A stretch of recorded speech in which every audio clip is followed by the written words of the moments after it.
I was hoping to do something interactive. Anyway, maybe we should start with some calisthenics, some jumping jacks, some push-ups, sit-ups, something like that. Get everyone's blood flowing. How have you liked the program so far? Anybody have any comments? Raise your hands if you've liked the program so far. Okay, I'll pick, and may I just pick anybody out of a couple people out of the group and ask for a 1 or 2 word expression? Do you give me, may I have permission to do that? Just pick anybody I want to pick? Yes or no, can I do that? Raise your hand if you don't want to get picked. Okay, you, please tell me what happened. What was it that you appreciated about the program so far? You liked the kirtan. See, this is the technique I learned when I was a Gurukul teacher. On the first day of school, I'd say, who's the most intelligent one in the class? And then one boy would always raise his hand, and I'd say, okay, go clean the bathrooms. And he'd, what? He said, I'm the most intelligent one in the class, why you pick me? And I said, because you know everything, you know how to do it, I don't have to explain it. Yeah. It's a trick. I guess I'm still a teenager. So what would you like to discuss? I had a few ideas. I had some ideas, and basically during this last night's discussions, the part of the discussions that I was able to attend this morning, and reflecting a little bit, oh yeah, anybody else? I want to hear something. He liked kirtan. Okay, in the pink. I know your face, but not the name. What did you appreciate about the program so far? Yeah, you got the pink T-shirt. No, yeah. Take a look. Yeah. Have you attended so far? Okay. What is it that you appreciated or got out of the program so far? Can you just a couple words?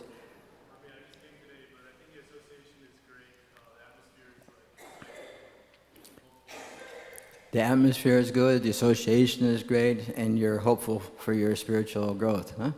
That's very good. Let's see, I gotta be gender neutral. So, the lady in the back with the gold sari texting on her phone, okay. What did you get from the program so far, and what do you appreciate and stuff like that? Maharaj, Hare Krishna Maharaj. Yesterday, as you started the class, intention and attention, I really like that point. Intention drags attention, and attention drags attraction. So I think attraction point is missing in my life. And sorry for texting, I was asking help from the devotees. Yeah, so that's what I was writing. Intention, attention, retention, perfection, and then adding them all together to go on book distributions for Vaisheshika. Yeah, there you go. Very good, thank you. Okay, now we need one more gender, okay. Let's see, who should I pick on? This is fun. Okay, right there. Raj?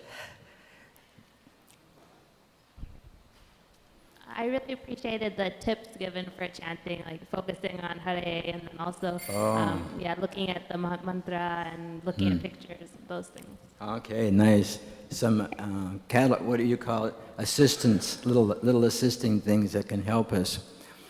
That was one of the things that I was, prior to deciding on this, I wanted to do that same exercise that Guru Bhatti did.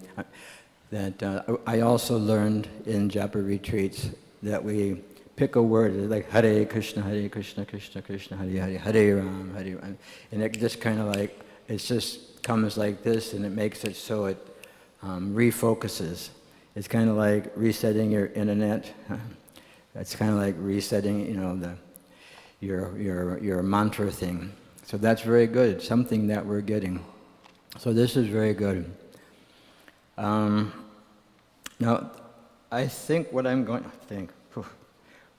to do, if you agree with me, is that throughout this discussion, we've been talking about that which takes us away, or that which diminishes and doesn't allow us to taste the holy name and the offenses to the holy name. But before we get into that, I prepared this many, many years ago for a festival we had in the Philippines for the Chinese devotees. They're easy to get to the Philippines. It was a little harder for them to get to India at that time, so now they can go to India. So at that time, we could go to the Philippines. Myself, Rtadhvaja Swami, Giridhari Swami, Krishna Kshetra Swami, Krishna Baladev Prabhu, and a few others prepared a weekend seminar, weekend retreat in the Philippines, and we had a very nice time. So they asked me to do something on the 10 offenses. The difficulty with this is I wanted to do something interactive, so what I may do in the middle of everything, just have everybody get up and jump a couple of times just to get the blood flowing, because this is going to be kind of monotone. It's going to be like sitting in a classroom. And so in order to avoid, we'll maybe get up and jump up and down once in a while. Or I'll just tell a few jokes or something like that. So, to begin, the only book that I needed here is not in the bookshelf. The last part of the Chaitanya Charitamrita, which describes the Shishtastikam prayers. All the other volumes were there except for the last volume. And, but it's okay, I pretty much have it down after 45 years. So this verse, Chaito Darpanam Arjanam Bhava Mahani Nirvarpanam, this establishes the 7 results of chanting the holy name. There are 7 results that are given.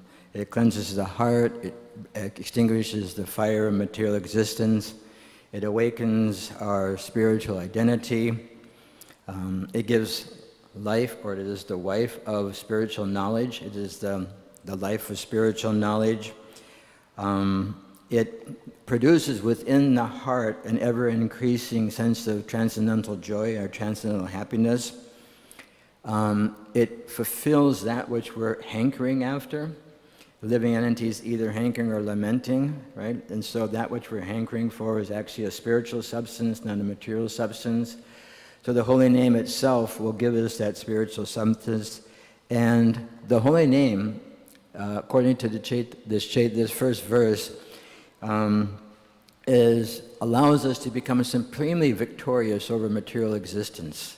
So these 7 aspects are there within this verse from the Chaitanya Charitamrita. It's the last chapter of the Chaitanya Charitamrita, and these 8 verses that were spoken by Lord Chaitanya Mahaprabhu are given within that chapter. And there's a few little purports in there, not much, a little bit of purports. And if we have a little bit of time towards the end, maybe we'll go through it. I have it on my phone, so maybe we can go through those a little bit. But we'll just begin. And I end at 4:20, right? According to the schedule, because somebody else said 4:30. But my thing says 4:20, just to make sure I'm 4:30? 4:20. Okay, so I'll shoot for 9:45. Okay. Just checking to see if you're awake, okay? I know everybody just had lunch, you know? They put a leech on my foot the other day to make all the bad things go away, and ever since then, my foot's been itching like anything. So if you see me like this, you know what's happening. I'm just de-leeching myself, right? Okay. So the first process, or the first benefit, or the first result from chanting of the holy name, it cleanses the heart, the mirror of the mind. So this mind, of course we all know this most of us have great experience with our mind. Not a great experience with our mind, but most of us have a great experience with our mind. In other words, we have much experience with our mind. It may not be that good, but at least we have a lot of experience with our mind. So what happens is that the mind, it is a subtle element. There are 5 gross elements: earth, water, fire, air, ether. Then you have subtle mind, intelligence, and false ego. We have these 8. These are described in the Bhagavad Gita, 7th chapter. Bhumir apo nalo vayu kama buddha evacha ahankara vibhuddhama. We have these 8 are given. So what happens is that the impressions of the mind carry us into the next existence. So those things which we performed in our previous life are also stacked up on our hearts. All those things that, countless lifetimes of experiences, and countless lifetimes of desires being fulfilled or unfulfilled. What happens, every time they do that, it's like ways too much. And I'll put it on, touch it on my hand. I have to get a gym membership to wear Thank you. In order to wear garlands in Nilamadava's temple, they have the big Maha garlands. I only had a little bit for lunch, so I'm a little bit awake. I hope you all... So, everything that we've experienced and everything that we actually experienced in the material, spiritual world is with us. It's with us within the heart, within the consciousness of the mind. It's there.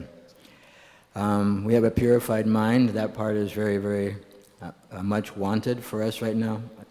I can't do it any longer. It's just too big.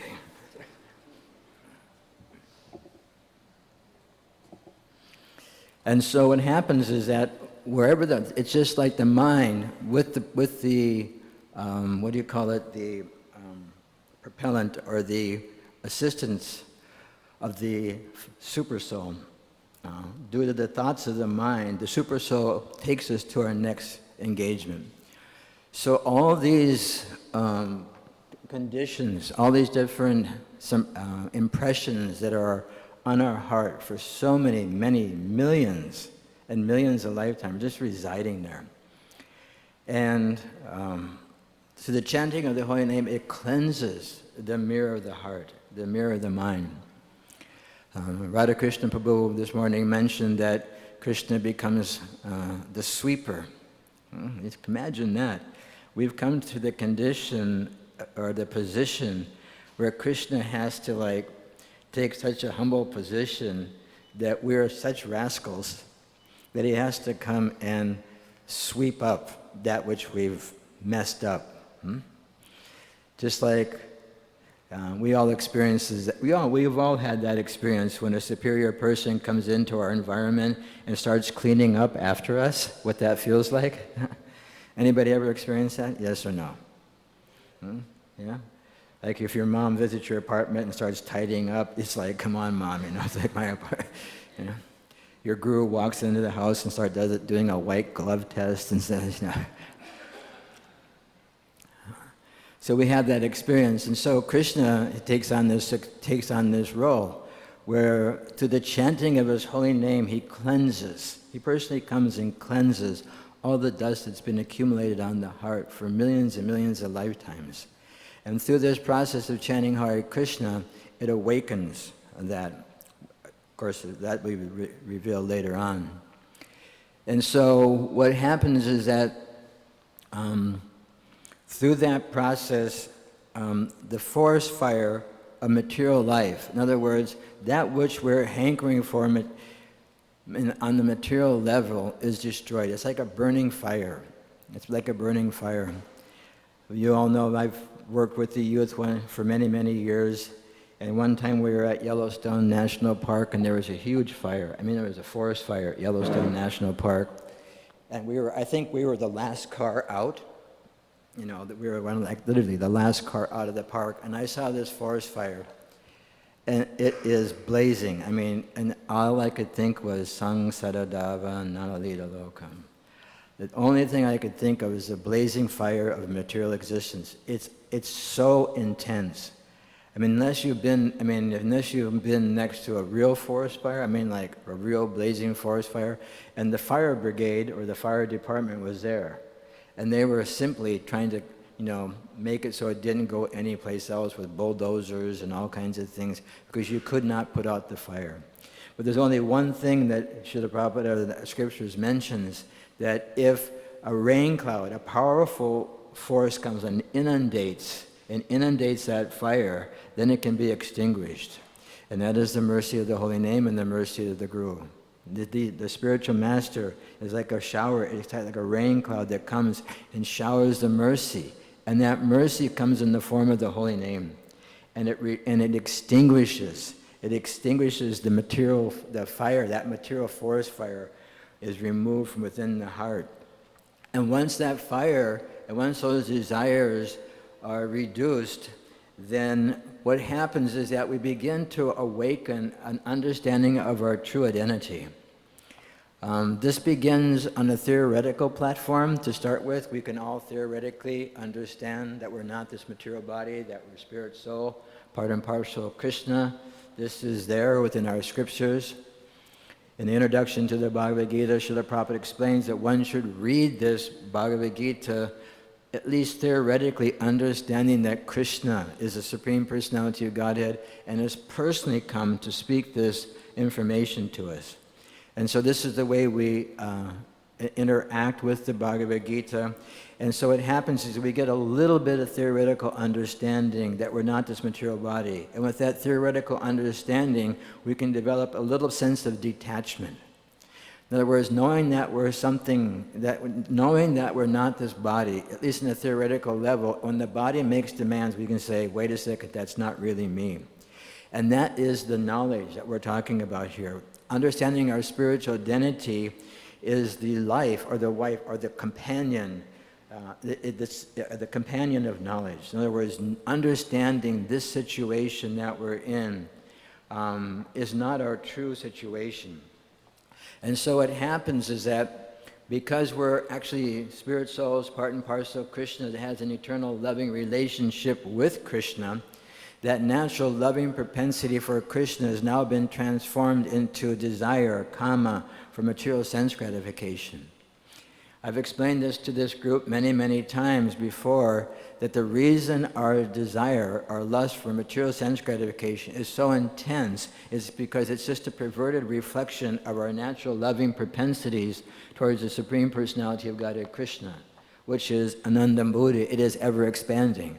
So because we're looking for something on a very, very, very intense level, when we come in the material world, we're going to, that intensity for desire for sense gratification gets, that desire for reciprocation with our loving relationship with the Supreme Lord is now perverted into a material reflection, and it's enacted through the desire for sense gratification. So what happens is that because we learn the art of re-identifying ourselves as spirit soul, and we gain this spiritual knowledge, then what happens is that we act upon that knowledge. We act upon that knowledge. Vishayava nivartante nirahara siddhehinam. That even though we may restrict ourselves from sense gratification, even though those tastes remain, but ceasing those material engagements and continuing to engage on the spiritual, those same senses, our same intelligence, our same proclivities in the service of the Lord, then we get padam jastva nivartante. We get a higher taste, and so when we get that higher, it increases the ocean of transcendental happiness or ecstasy.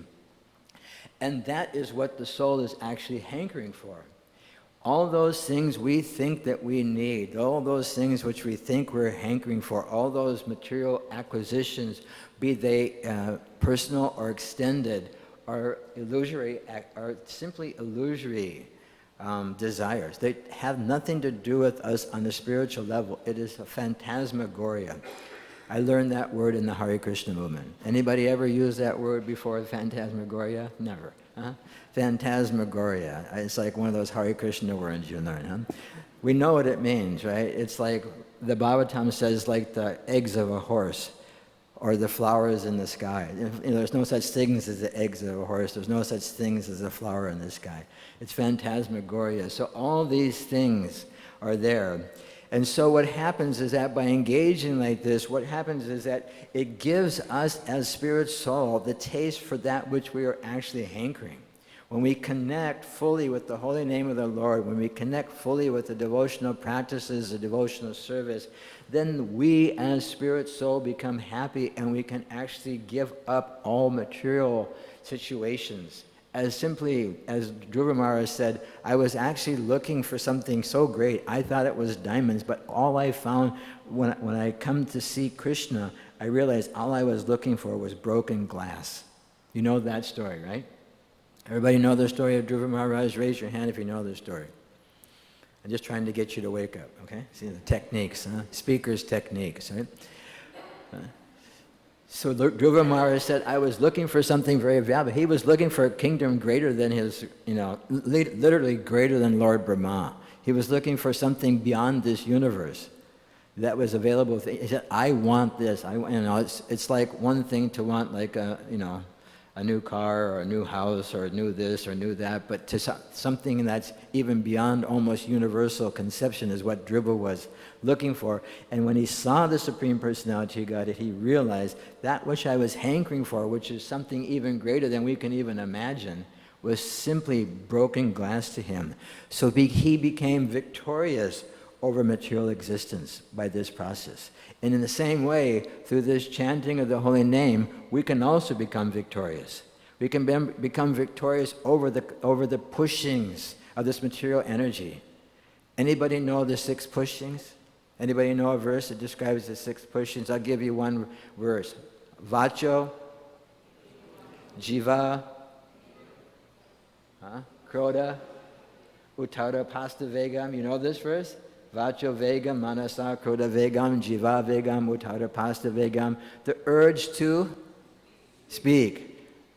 The mind's demands. The actions of, I'm trying to act that out here, actions of anger, the pushings of the eating, the pushings of the belly. I recently read in the last year, which really, really helped me. And I'll share it with you if you give me $1 each. See, I got you awake. When it comes to money, everybody wakes up. I used to do this in math classes for the boys. When they would make a mistake in their math, I would say, if they added 5 plus 5 is 8, I'd say, okay, you give me 2 $5 bills and I'll give you 8. And they say, wait a second, that's not right. I said, that's okay, that's how you're doing your math. So if you break things down into dollars and cents, everybody pays attention, right? Now I forgot where I was at. Where was I at? Say it again. Oh yeah, controlling the stomach. Thank you, paying attention. Thank you, very good. You have it on your notes or you had it in your mind? Very good, very good. So Bhaktivinoda, it's described, Udara Pasta Vegam, the urge to speak. Anybody here have an urge to speak? Yeah, everybody has the urge to speak. You ever always speak perfectly, kindly, no prajalpa? Very difficult, isn't it? 3 types of conversations. This isn't part of the schedule. Hopefully I'll get through the first page here. There's 3 types of speaking. Now, the first class conversation is spiritual and philosophical conversations. When you're meeting with somebody and you're talking about spiritual topics and philosophical discussion, this is the first class conversation. Second class conversation is about things. This new thing, that new thing, this thing, that thing. And guess what third class conversations are about? Other people, very intelligent. Other people. Yeah, not Krishna. Other people besides Krishna. Did you know that she did this? You know she did that. And you know that our temple president and our mount kind of blah, blah, blah, blah, blah. Yeah. It just can go on and on and on and on. And next thing you know, you're in really, really deep trouble. Because you end up making, what we're going to hopefully get into here is the 10 offenses, right? And so this is what happens. So Bhaktivinoda Thakur explains that the urge to speak is so strong. It is so strong. And the need for the belly. You want to eat. So I remember I had a friend, and he was trying to lose weight. So on his refrigerator he says, if you think you're hungry, go brush your teeth. It's a really good idea, really. If you think you're hungry, go brush your teeth, because basically what you want to do is just have something in your mouth. You're really not hungry. You just want something to go into the taste buds, and the taste buds want to be tantalized. They want to be exercised, right? And so it happens is that, you're really not hungry. Your just tongue wants to have something slide across it, right? It wants that sensation.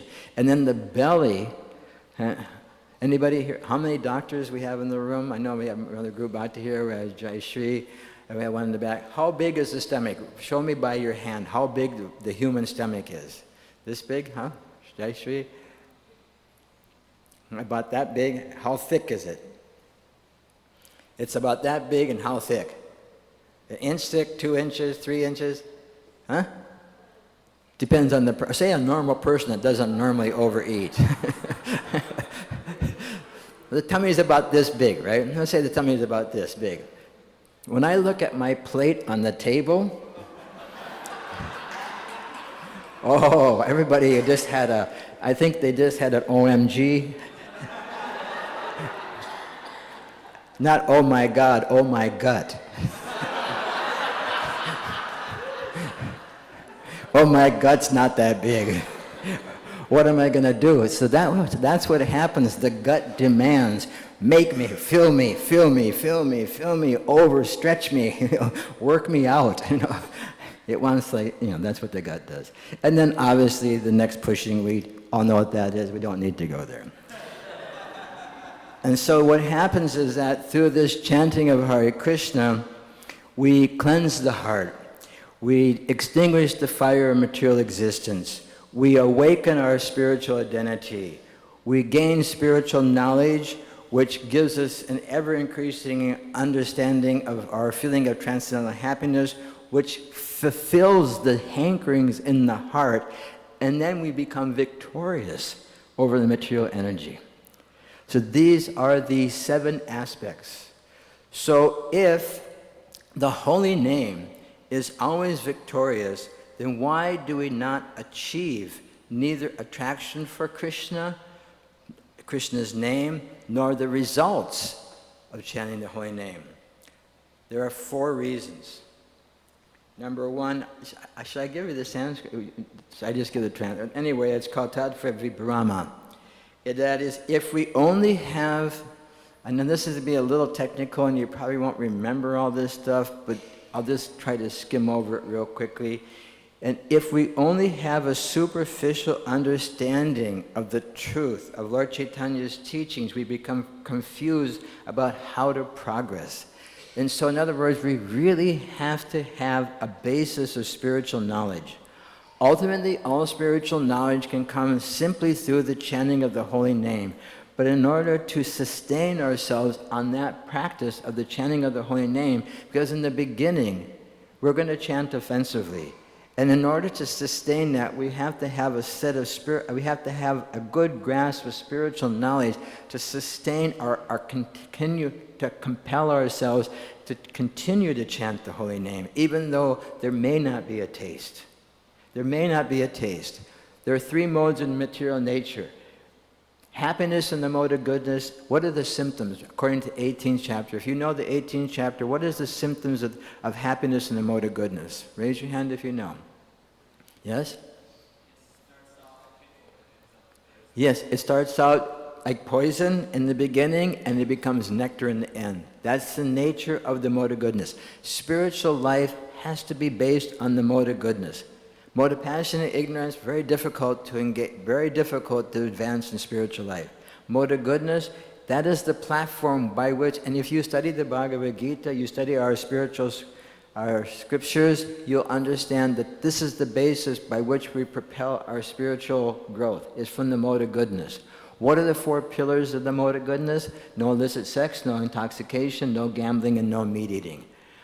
Cleanliness, mercy, austerity, and truthfulness. These are the 4 pillars upon which spiritual life is built. These are the 4 pillars of the mode of goodness. They give us a good platform on which we can begin our spiritual trajectory, our spiritual growth. And if we situate ourselves in the mode of goodness, we have a good chance of doing that.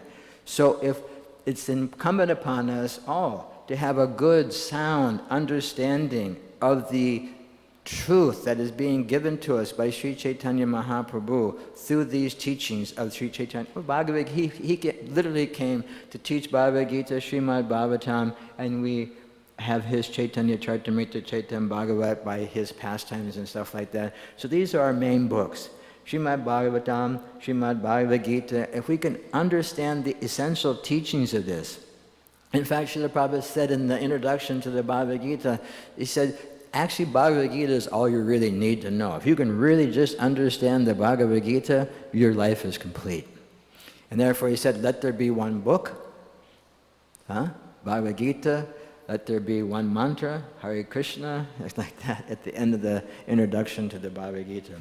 So if we only have a superficial understanding, we will not actually achieve the 7 results. So there are 3 aspects. Lacking the spiritual depth to realize how tiny we are and how bewildered we are leads us to the conviction that we are actually significant. If we repeatedly read the scriptures, we'll understand our true nature as insignificant spirit souls. There's one nice verse, and you may have heard me give this class here. I do believe it's the 5th chapter of the Bhagavad Gita, and I do believe it's verse 15, where Krishna explains that I assume no one's pious or impious activities, all these activities are being governed by the modes of material nature. And at the end of the commentary, Srila Prabhupada explains that the living entity, due to his immemorial desire to avoid Krishna consciousness, due to our immemorial desire to avoid Krishna consciousness, blame Krishna. But the reason is that due to our littleness, Srila Prabhupada says, due to our littleness, we become bewildered. And so this is what happens. We are infinitesimals. How do you say that word? Okay, I have a hard time with words sometimes. And also I need help to keep you awake. No. Anyway, we're little tiny parts and parcels, and so we are the marginal energy of the Lord. As marginal energy of the Lord, we are either in the superior energy or we're in the material energy. So we go back and forth between these 2 things. So at a certain point, due to the effect of the false ego touching the intelligence, we actually begin to think that we're actually have some significance in this world. We actually, I'm really cool, right? I really have, what I think is actually good, what I think is all these different things. And so if we are filled with our own self-importance, then we think that the whole world should revolve around us. That's the next thing. And what happens? It doesn't do that. The world doesn't revolve around us, so we become angry and we become frustrated. And then we quickly divide everything into, this is my friend, this is my enemy, I like this kind of thing, I don't like this kind of thing, and we retain the cycle of repeated birth and death. Our consciousness becomes captured by the false ego, and this proves that we lack spiritual knowledge. If we are captured by our false identification, in other words, if we think we're this material body, and we identify with this material body, and we only act and react according to this material body, then we're in a really difficult situation. I was recently discussing some things with some very close friends, and I said, rather than react, stop, pause, and respond. Don't react. Our material nature is such that if I say, I don't like your blue shirt, you're going to think, what's up with my blue shirt, Mara? It could be anything. It can be anything, and any little tiny thing someone says to somebody, or says to me, or says to another person, can set them off like fire because of identification with this material body. And so when that happens, we become totally captured by the false ego, and To understand that we are Krishna's eternal servants and our identity with him, it cannot be altered, is simply who we are. But we misidentify ourselves due to lack of knowledge. And aside from not knowing ourselves, we don't even know who Krishna is or the prescribed process to get out of the material world. So we chant Hare Krishna, but how deep do our realizations go? We have to, just like we're discussing today through the different speakers, our intention, our attention, to get retention. And another one is prevention. In other words, preventing ourselves from being infected by the nature of the false ego. So that's one of the reasons why. The other reason why is that we still have hankerings or a thirst for temporary things in this material world. It doesn't matter how old you are. When you're a little kid, you want little kid things. When you're a teenager, you want teenager things. When you're an old man like me, you want old man things. And the same solution is there for every single circumstance. Be you a child, an adolescent, a youth, a young adult, a medium adult, an old adult. The same process is there to eradicate that problem, and that is to take shelter of understanding, spiritual understanding, and to take shelter of the holy name of the Lord with faith and confidence. Faith and confidence. Utsahan nishtaya dayat tat karma pravartan. We have to be very enthusiastic. Enthusiasm, Srila Bhaktivinoda Thakur says, is the life of faith. If you want to have faith, you have to have enthusiasm. Enthusiasm, or faith, means unflinching trust in something sublime. This is described in the Chaitanya Charitamrita. Srila Prabhupada paraphrases that in the purports to the Bhagavad Gita, that faith means to have untrusting, unflinching faith in something sublime. Sublime means not that which is not very tangible. I can pick up this water and I can say, okay, I've got water in my hand. Do I pick up my bead bag and I say Hare Krishna? That's a little subtle. That holy name, that sound vibration is a little subtle. The potency of that holy name is very evasive for someone who is not completely pure at heart. So there has to be a sense of faith. It's not, and it's like, it's as my counselor, my therapist says, don't use the word stupid. What am I going to say now? It's not very intelligent to... Some people are awake. My therapist says, don't use the word stupid. It's stupid to use stupid. I said, you just used it. So it's not very intelligent to just, we have all these things at our command, so we don't want to just thirst after these temporary things. We want to utilize these things. So to maintain desires for material comforts, these things come and go. I mean, it doesn't matter. I was thinking, the other day they gave me one of those plastic chairs. I said, oh God, this thing's so uncomfortable. I wish they would have gave me one of these cushion chairs. Now I'm sitting in the cushion chair. I'm still uncomfortable. There's no way you can become comfortable in the material world. It just doesn't work that way. It's built to be uncomfortable. So don't try to make it be something that it's not.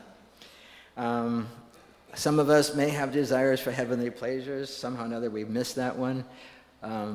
Some of us may have desires for mystic powers. Most of us miss that one. We have a tendency to become free of material suffering. That, I think we all have, a little bit of a desire to become free from material sufferings. But if you read the Bhagavad Gita, there's a nice verse where, I think it's text number 19 through 23 of the 6th chapter, where Krishna describes that one who's in a state of trance samadhi, transcendently situated, and he's unaffected by anything that happens to his material body, anything that happens to his existence. And in the purport, Srila Prabhupada explains that even the death of a loved one. So that brings it down to as well as far down as you can get. The affection that one has for a dear loved one will become unaffected. In other words, it's not that one doesn't respond to that, but one does not lose their position in relationship to Krishna. We have to distinguish that. It's not that we are emotional, deprived people because we chant Hare Krishna. It means that even though there are emotional upheavals in our lives, and our bodies and our intelligence and our emotions go through certain stages, we remain fixed on Krishna. That's what that means. We don't lose sight of Krishna under these all-encompassing and all-engaging disasters that happen to us. The third thing that happens to us that blocks these 7 aspects is that we have attachments to objects which are unrelated to Krishna. Anybody have an attachment to an object that is unrelated to Krishna? Okay, everybody would raise their hand. Okay.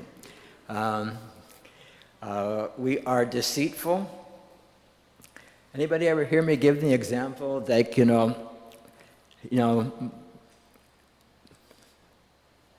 what time is my class in? Okay, 20 after. Okay, so everybody's always heard that, and when we come into the material world, we have material desires. And with those material desires, we try to fulfill those desires, and we try to become happy. In that sense of happiness, we become defeated because it doesn't really give us what we want, all these kind of things. So when we come into spiritual life, Maya's job, Maya, material energy, Devi, her job is to make sure that we're actually serious about getting out of the material world. She personally takes it on her, agenda sheet, right? She's got her agenda sheet.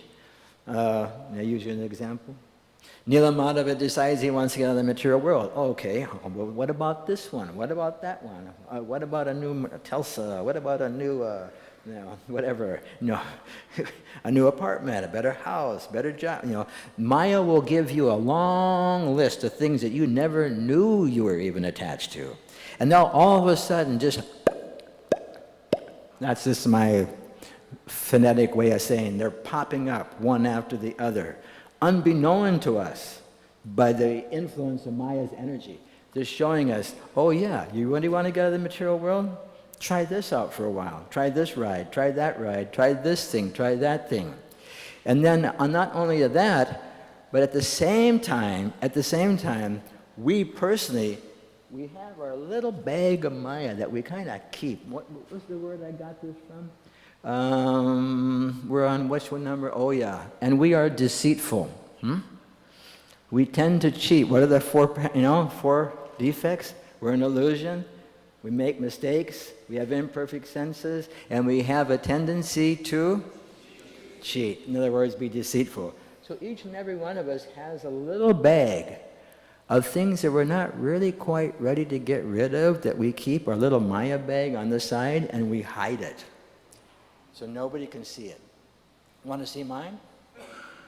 No. I'm not going to show you what's really in my bag. That would put me in too much of a vulnerable position.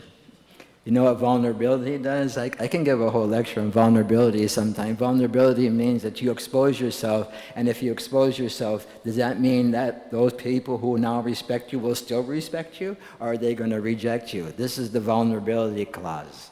Will I still be accepted? Will I still be rejected? The Beatles even made a song about that.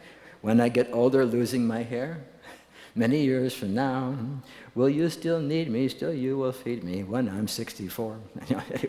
Anyway, I'm 65, turning 66, I'm still getting fed. Few people need me. Okay, so we're deceitful, we're fault-finding, we're envious, and we have a desire for fame. These are Hrida Durlabham. These are one of the things that separate us from receiving these 7 benedictions of the holy name. And one of the things that I noticed in the reading, preparing for this seminar, is Srila Bhaktivinoda Thakur specifically mentions for devotees of the Lord to be particularly, vigilant or observant of the desire for fame. And it's really interesting that he points this out, because the Chaitanya Charitamrita describes that if someone is wanting to be famous, it's better to be known famous as a devotee of the Lord. That's true fame. To be known as a good devotee of the Lord is true fame. But Bhaktivinoda Thakur warns devotees, please be careful of fame. Be careful of fame, because pride cometh before the fall, as the Judeo-Christian saying goes, is that pride comes, if you have a little fame and somebody praises you. The Chaitanya Charitamrita explains that one should not criticize anyone and one should not praise anyone. But of the two, you should never criticize anyone, and it's always okay to praise someone. So we tend to praise everybody. We tend to do that. We tend to criticize people too. We won't go, that'll be a whole nother class, isn't it? We could do a month-long seminar on criticism, right? Maybe even a 2-month seminar. We could get everybody up and do true confessions of my criticisms, right? And so we have to be very careful of this. And so the fourth cause for not achieving these things is called aparad. We commit offenses while chanting. The chanting of the holy name of the Lord should bring us to the stage of pure love, free from material desires, and attain perfection. If this isn't happening, it should be then understood that we are still committing offenses to the holy name of the Lord. So everyone, please stand up. Okay, everybody, on your toes, reach for the sky. On your toes, reach for the sky. Okay, hands to the side. Breathe in, bring them up. Breathe out, bring them down. Breathe in, bring them up. Breathe out, bring them down. Okay, sit down.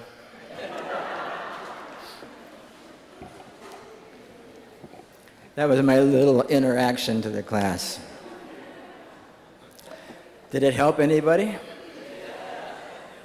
You want to do it again? Okay, as soon as I see everybody yawning, I'll start another exercise program. This time it'll be wind sprints back and forth in the temple. Okay, so now we have 30 minutes to do an hour-and-a-half class. You ready? There are 10 offenses to the chanting of the holy name of the Lord. Number 1, to blaspheme the devotees of the Lord who have dedicated their lives for propagation of the holy name of the Lord.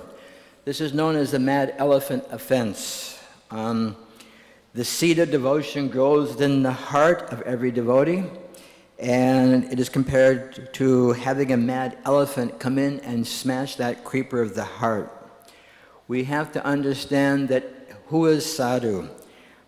Anyone who tries to come to surrender to the lotus feet of Krishna is to be considered saintly. Anyone and everyone, it doesn't matter what religious tradition they come from, doesn't matter what religious background they come from.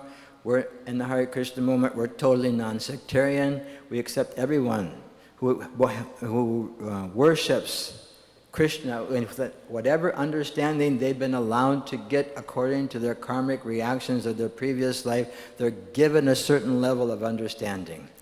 They may even be given the blessing to go beyond that level which they have been given due to the effect of the great acharyas that come through, and we have to respect every one of those people. We have to be very, very chinadapi, sunichina, tororapi, suhishnana must be there. And there are different types of criticism that we may engage in according to one's social background. To see somebody as American, to see someone as Indian, to see someone as white, to see someone as black, to see someone as male, to see someone as female, and to discriminate or to discourage according to any type of bodily discrimination or bodily social background is considered to be a no-no. To consider someone who may have committed past sinful activities, to consider that an impediment for their advancement in spiritual life is not true. One time the devotees went to Srila Prabhupada in Mayapur, and a group of them leaders went to Prabhupada and said, Prabhupada, previously we were meat eaters, we were gamblers, we were women chasers, we were men chasers, this thing, that thing. Prabhupada said, that was your last life. Before coming to Krishna consciousness. That was before. Now you're a devotee of the Lord. So we do not consider that. And even if someone has some difficulty in the path of spiritual life, don't be surprised. Srimad Bhagavatam says that says that if one becomes influenced by the desire for wealth and material sense gratification, don't be surprised. Be surprised if they don't. If someone's not becoming influenced by material desires for the opposite sex, for material, what is that? Bhogaishvaram, prashaktanam, that one is desiring material opulence or material sense gratification, samanality, dayate, that will not, that desire for devotional service cannot fructify within the heart. So we may fall victim to material sense gratification. We may fall victim to so many things. So if someone doesn't do that, then we should take that notice. Not notice the person that, in two places in the Gita explains, apichit, sudha, that someone may commit sinful activities, but if they're engaged in the devotional service of the Lord, they're still considered to be saintly. Why? Because they're on the boat of transcendental knowledge, they're on the boat of devotional service. And to fall out of the boat and get pulled back in, and to fall out of the boat and get pulled back in, don't think that you're the only one falling out of the boat. Because you may fall out of the boat someday too, and you don't want anybody not to help you. So be willing to help someone who's fallen out of the boat. If you're still in, and if you're out, reach out and try to find someone that's in. There may be unintentional sin, there may be traces of previous sinful habits. There are different types of Vaishnavas. There are Uttama Adhikaris, Majjhima Adhikaris, Kanishta Adhikaris. They have different symptoms, and it's very, very important to associate with devotees who are advanced in spiritual life. Krishna appears in the heart of the pure devotees. Along with the bhakti, lata bij, his pleasure-giving potency, samvit, the knowledge-giving potency, these reside within the heart of every devotee. As you know, I'm a TED-educated person. Huh? Hello, I'm a TED-educated person. Okay, people understand what that is? Maybe you don't have TED, I don't know. I'm a TED-educated person, and I was watching a TED one time, and the person was explaining, every single person you meet can give you some type of knowledge. Every person you meet can give you some information that you don't already have, that'll be beneficial to your spiritual growth and your material welfare. Every single person. There's not one person that you'll meet doesn't have it. And we even have that in Shastra, that one can take a qualified spouse from an unqualified family, one can take gold from a filthy place, and one can take good instruction from even someone who is not qualified to give instructions, otherwise a fool. The importance of association with the devotees is there. If one is critical of devotees, it'll be very hard to have anybody want your association. Anybody has, I'm sure that everyone has experience where one comes into association with someone who has a critical nature. The first thing you think of is like, oh, I have an appointment with my dentist, even though you don't. You want to get away from that person as quickly as possible. The nature of association of devotees is that, again, they have the seed of devotional service, they have the pleasure-giving potency, the ladini shakti potency, they have the chit potency, the knowledge potency, they remind us of Krishna, and the causes of judging people on a material level are there because of material standards, or we may even be envious of other people. What Srila Prabhupada explains in the Bhagavad Gita, I think it's in the 13th chapter, that envy means seeing that someone has something that you think that you should have. And that not only goes for, like, say, his Telsa. I wish I had, actually I don't want a Telsa because I saw a Telsa store one time and I asked him how far it goes. He said 200 miles. I said, that's not enough. I have to get to Houston. I don't want to have to stop and plug it in. I don't want a Telsa. So say, you know, a Mercedes or whatever, you know. Someone has a car. I think, oh, I should have that car. I become envious of that person. This person's getting association with Gurudev more than I am. Oh, I should get that association. Why should he get that association? This person got the Maha plate. I should have got that Maha plate. Maharaj got the garland. He doesn't even want it. I should have got the garland.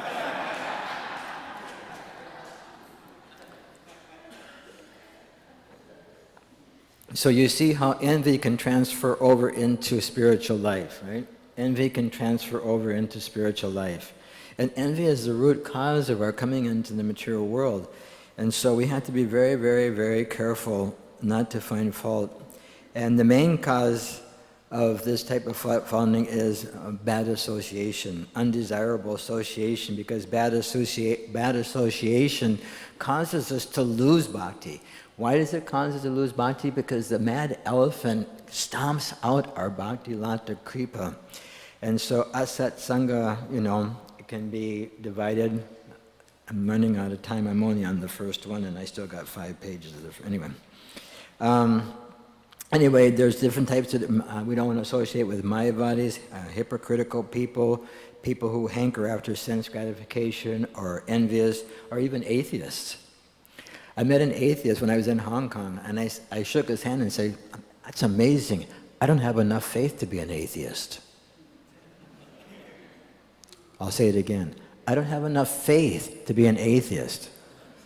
Are you getting it? You have to have % faith that there's no such thing as God to be an atheist. I don't possess that type of faith.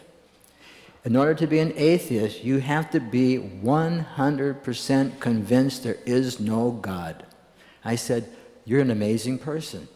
I've never met anybody that has that type of faith. I only wished I had that type of faith in myself and my realization of God. Then I would be a pure devotee of God, whereas you're a pure devotee of nothing."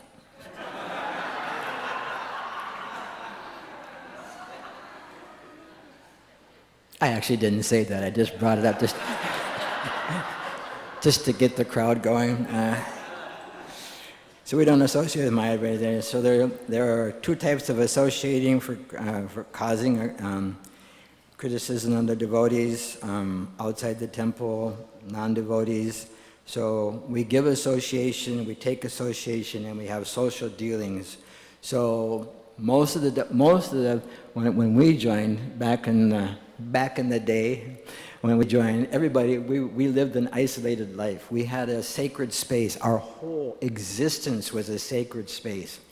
Camp Ignite, TSI, our focus is creating a sacred space for the youth so that when they're in college, when they're in the workplace, they have this sacred place where they can go to it for shelter. When we joined the movement, our whole existence was sheltered space. From morning to night, we were either in the temple or we were out preaching Krishna consciousness. Nobody had a job. I mean, I just told my doctor, I said, "Oh, I didn't qualify for Medicare because I never worked." She said, "You work more than any person I ever met in my whole life. What do you mean you didn't work?" I said, "I just didn't get credit. I don't get Medicare." He said, "Don't worry, we'll take care of you. Don't worry about those things." So for those of us who are now gainfully employed, I guess I usually say us and we, because rather than saying you, it includes me. I always say us or I say we. But in this case, I'll say you, because I don't have a job. So those of you who are gainfully employed in the material world, this situation that we're in right now, this Japa retreat forum is built so that you can develop a sacred space within your heart, so that when you're out in the material environment and you are unable to give association to those that you're with on a spiritual level, and you don't want to receive the material association that you're given, you found yourself and you have developed a sacred space within the heart, within the consciousness that one can take shelter of, that's impenetrable by any other outside action or any other outside influence. We can reside within that any place, every place, and all places, at all times, under all circumstances, and all the other alls. It's always there. And it doesn't mean that you have to just sit in the corner in your cubicle, Hare Krishna, Hare Krishna, Krishna Krishna, Hare Hare, Hare Rama. It's not like that. We used to do that in the 60s and 70s. Hare Krishna, Hare Krishna. Where are you from? Spiritual world. My mother used to call me, I'm your mother. Which mother are you? You're my son. You had so many other children take birth from your womb at the same time. Why are you so attached to this? Now we've matured a little bit, hopefully, right? So that we're out in our occupational duties. Even I have to put gas in my car once in a while. I'm allowed to do a few things. As a sannyasi, we're not allowed to do very much. We can't wash our own plate. Anyway, I won't go there. Oh, I'll just use my new mantra. I wasn't even allowed to do it here last Sunday. I was walking and somebody wanted to open. I said, I'm a human being that wears orange. I'll say it again, make sure everybody's paying attention. I'm a human being and I wear orange. In other words, I have emotion, I have desires, I have hankerings, I have feelings, I have a sense of affection, I have all these things inside me. I'm just covered with orange. So let me be human, and let me be an example, try to be an example of what happens to a human being that engages in the process of devotional service, of hearing and chanting, and comes to a point of spiritual development, which whatever little bit I have, I try to emanate. You see what I'm saying? So it's not only me, not only you that consider yourselves on the human platform working in the secular world, but it's also me as a human being having a particular profession as a sannyasi that's able to communicate. If all I see is this, Jai Maharaj, Jai Maharaj, Jai Maharaj, I don't know where you're at. How am I going to help? My job is to be an assistant to the assistants to the assistants. What is that? Das, ana, das, right? That's our duty. Oh boy, we didn't even get to the second offense yet, okay. So anyway, we know there are different ways you can make offenses with our mind, with our words, with our actions. They go back and forth. The only way that Vaishnava aparads can be corrected, as was given by Shyamasundar this morning, Shyamasundar Prabhu was saying that we have to go and beg forgiveness for those offenses that we commit. I think these other ones are very, to consider the names of the demigods equal to or independent of the names of Lord Vishnu is self-explanatory. To disobey the orders of the spiritual master, we used to say, or to consider them to be an ordinary human being, which I just kind of erased by saying I'm an ordinary human being that wears orange. But the spiritual master is known as one who is practicing the process of Krishna consciousness. Varna and ashram have no significance for being guru. Gender has, I'll probably get in trouble for that one. Gender has no influence. All these things have no influence. It's whether one only has the ability to teach and to give that. There are Diksha Gurus, Shiksha Guru, there are founder Acharya types of Gurus. All of you that ever want to take the process of initiation must undergo the disciple course, and you'll learn about all these different aspects that are there.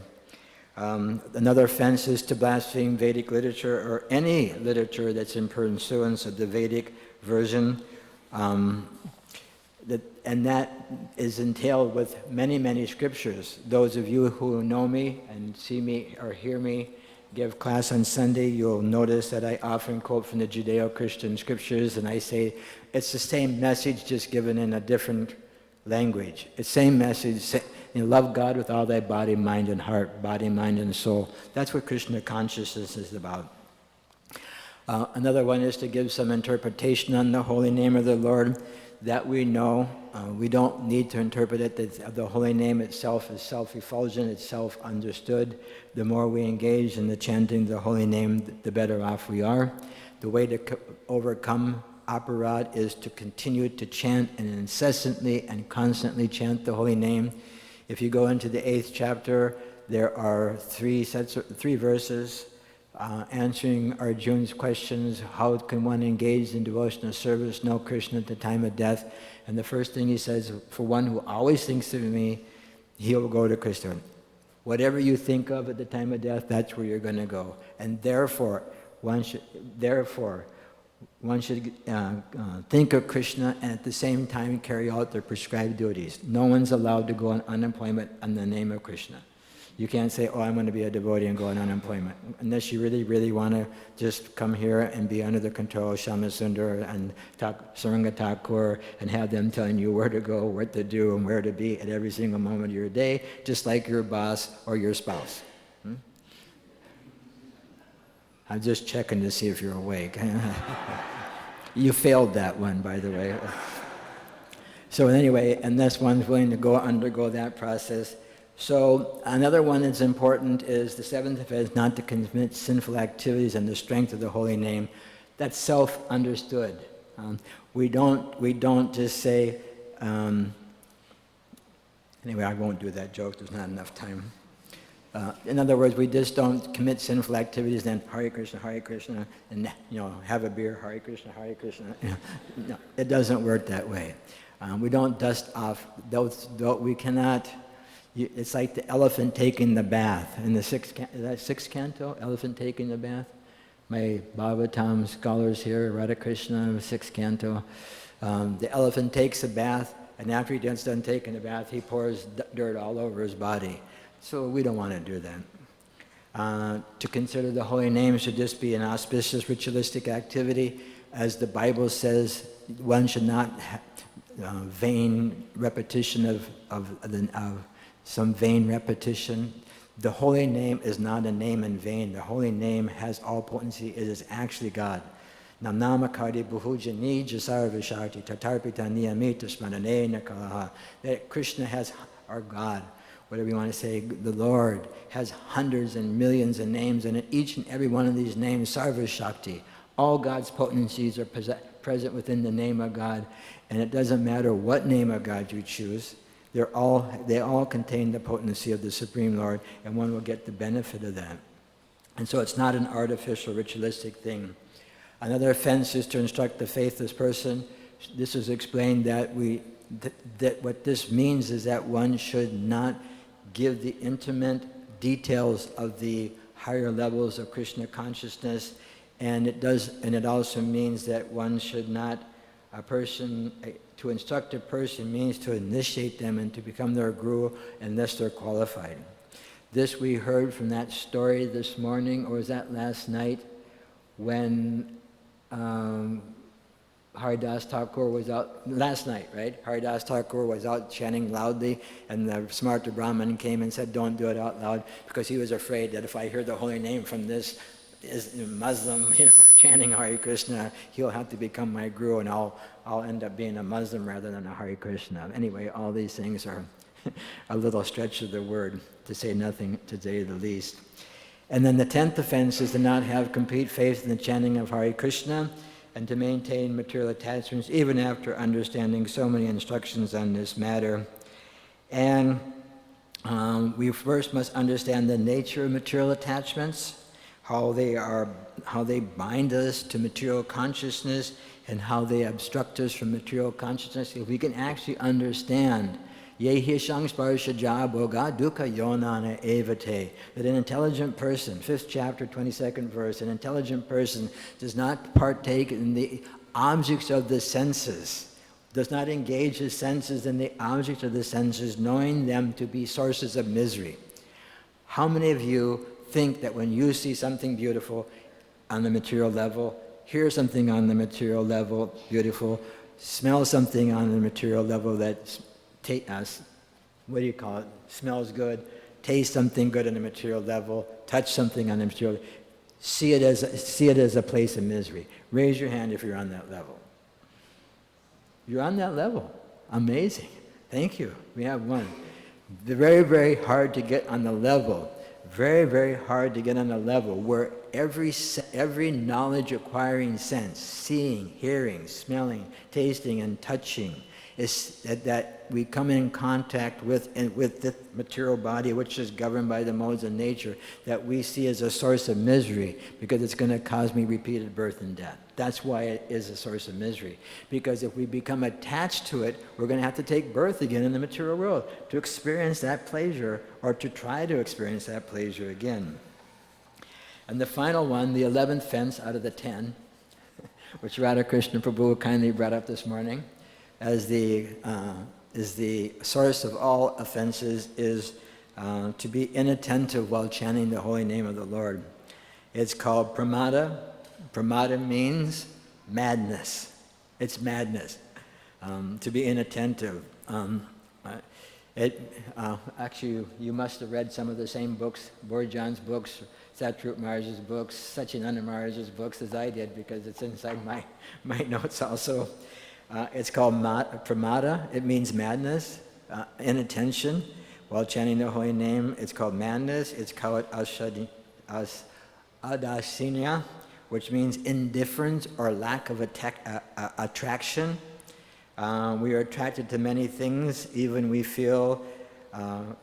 while chanting, we feel attraction to material things, thus remaining indifferent. In other words, we're not sufficiently convinced. We haven't developed our spiritual knowledge, which is very important for us to remain steadfast in our attempt to hear Hare Krishna, Krishna Krishna, Hare Rama, Hare.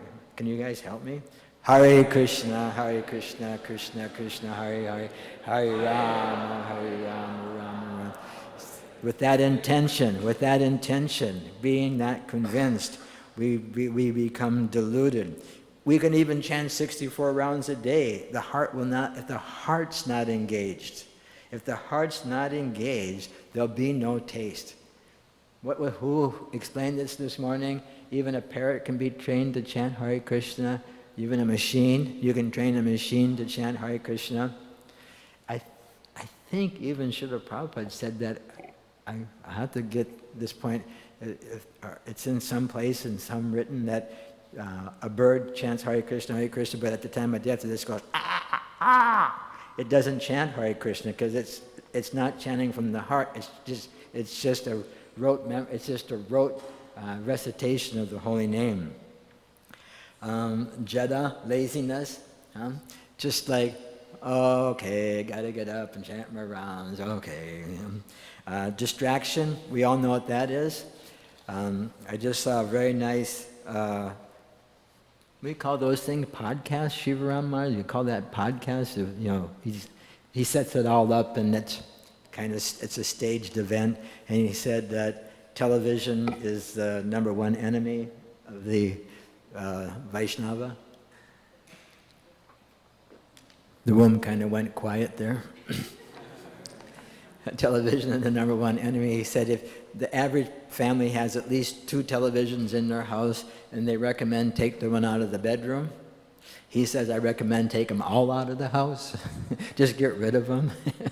Shivaram Maharaj is a very wonderful Vaishnava. Because after 45 years of not watching TV, I feel very refreshed.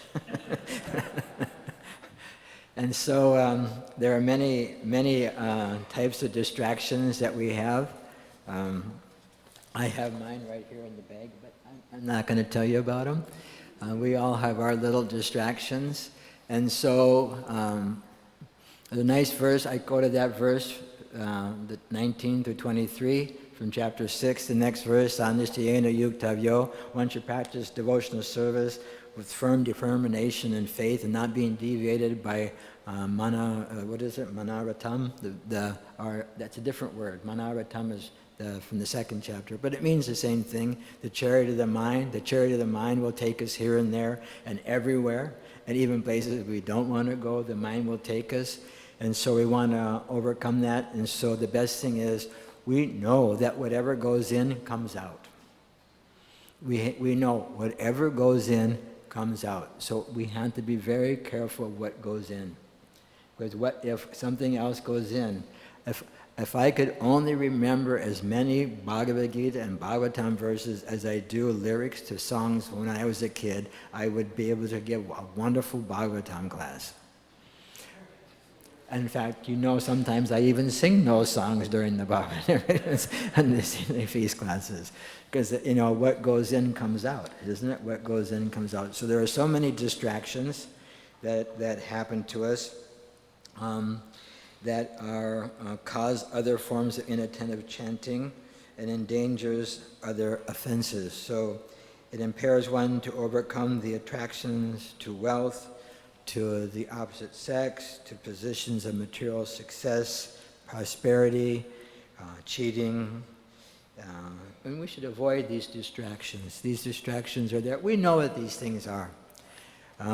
Sometimes the devotees ask me, Maharaj, what I said, you know where your heart is. You know what's wrong. I have a friend of mine, I think she would okay if I mention her name, Brahmatirtha's wife, Bhakti. She is a marriage and family therapist, psychotherapist, and she tells me, she says, Maharaj, when somebody walks in my door, I know they know the answer to their problem. My job is just to let them know that and to get them to verbalize it. So we all know where we're inefficient at in our spiritual life. We know what we're meant to do. This morning, Guru Bhakti asked us to say where we're at, where we want to be, and what we're going to do. Where I am at, I put down hopeless. Where I want, what I want to gain is hope. How I'm going to do that is through your association. Thank you very much. Thank you. Hare Krishna.